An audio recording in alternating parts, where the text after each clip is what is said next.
Good morning, ladies and gentlemen. So I'm here today to talk to you about feminism.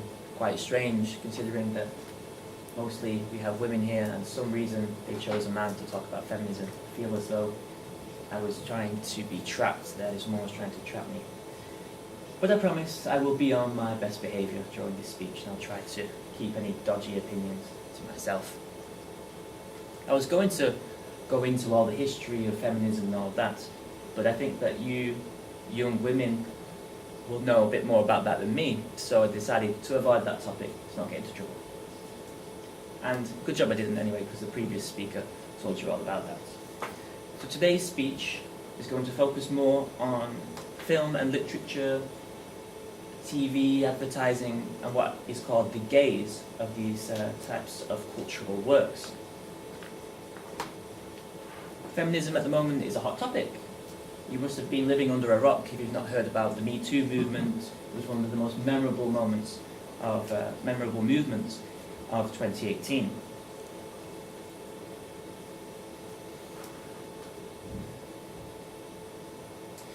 And I think that the Me Too movement and other similar movements we saw last year were reactionary movements to the lack of progress seen in recent years for women and for other, let's call them, unequally treated groups or minorities, if you like. As I said, today I'm going to be talking about perspective or gaze. And for hundreds or thousands of years, this gaze has always been a heterosexual male gaze. And I'll tell you a bit more about that, give you a few examples.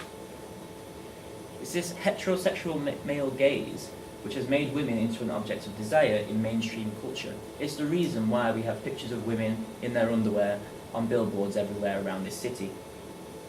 As a heterosexual male guy, I'm not going to complain about the bikinis, but I'm going to complain a little bit about the situation that creates in our societies.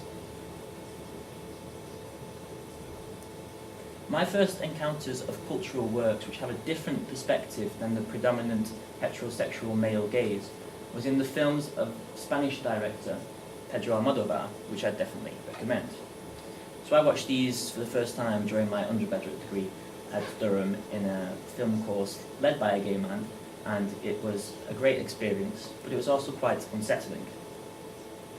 As a heterosexual male, and actually everyone, because we all have to watch consume culture from this perspective. So as a viewer of these films, it was unsettling because it's given this different perspective and it wasn't representing my own way of seeing things. Generally, I was used to the camera, for example, representing my gaze. The camera, for example, in the next Hollywood blockbuster will be attracted to the latest 23-year-old Hollywood blonde that they brought out. So to have a film camera giving you, in Almodovar's film, a prolonged close-up of a flaccid penis makes us feel quite uncomfortable, and watching films where female characters completely dominate makes us feel insecure as heterosexual male men. When I watched these films, which, as I said, are directed by a gay Spanish man, I slowly began to realise that my entire life I'd been consuming cultural works from just one perspective, just one gaze. This helped me to understand that women, gay people, black people, other minority groups that were not represented through this gaze, often do not feel as though mainstream culture is for them. Let's give you an example. Sorry, it's an example about a gay character in a film, not a female character, but I've got other examples later on. And the issues really are the same for both of these groups. So I was talking to a couple of my gay friends recently about the Golden Globe winning film Bohemian Rhapsody. And they hated it, whilst I quite enjoyed it. And they were right. The film portrays Freddie Mercury's relationship with a guy named Paul, and the gay parties that they attend together as something dark and unsavoury.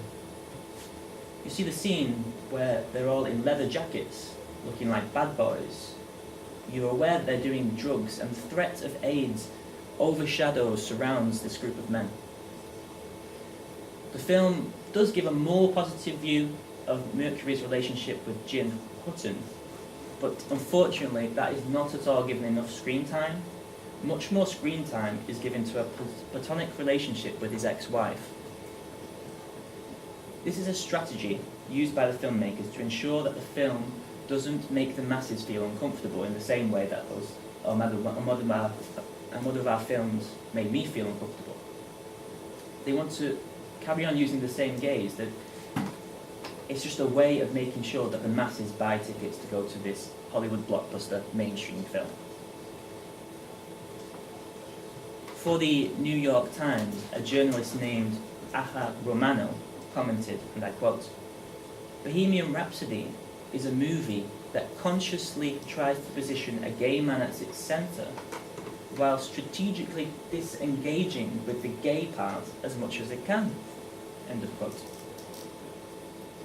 So a film about a notoriously gay man can still not be portrayed from a homosexual perspective, a homosexual gaze in the 21st century.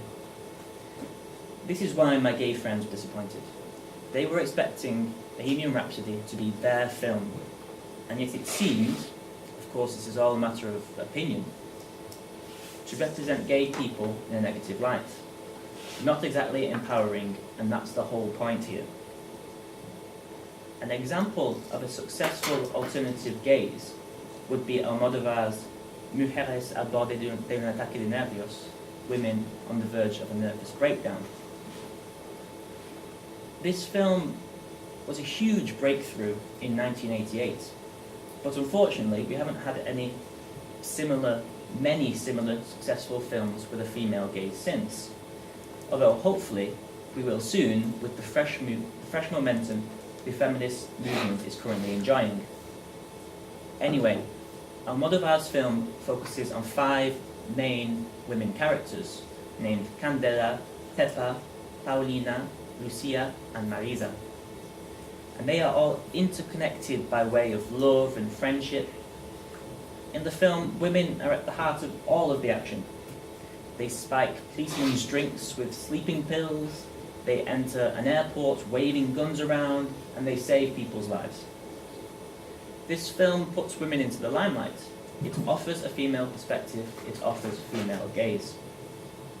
So who controls the gaze of a film then? Well, of course, the director. In 90 years of the Oscars, do you know how many women have been nominated for the Best Director award? 5. And how many women have won the award? 1. Catherine Bigelow in 2010 for The Hurt Locker. And that was a war film with a predominantly male cast, so not exactly groundbreaking or empowering for women. I believe that the obstacle of the gaze in mainstream culture is holding back gay people, women, black people, and furthering the dominance of the white heterosexual male in our societies. When your gaze dominates, you dominate. People understand the way you think, because that is what they have always been taught, and thus you have easier access to the upper echelons of society. If you still doubt whether the gaze of mainstream culture is important, think about what we talked about earlier, with how women are the object of desire of the predominant heterosexual male gaze, and the impact this is having on our societies. This is the reason why we give our sons Action Man. This is the reason why we give our daughters Barbie, why we paint one room pink and the other blue. This is the reason why men look at women on the tube whilst women's eyes are diverted, their gaze is diverted. This is the reason why women are judged more on their looks, even in the workplace, and men are judged more on their actions because they are the action man.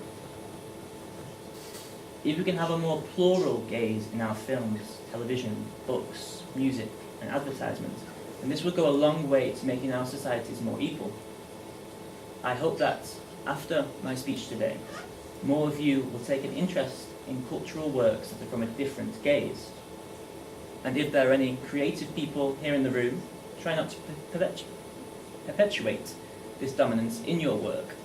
And, last but not least, please spread the word, helping to overcome just one of the many obstacles to greater equality in our societies. Thank you.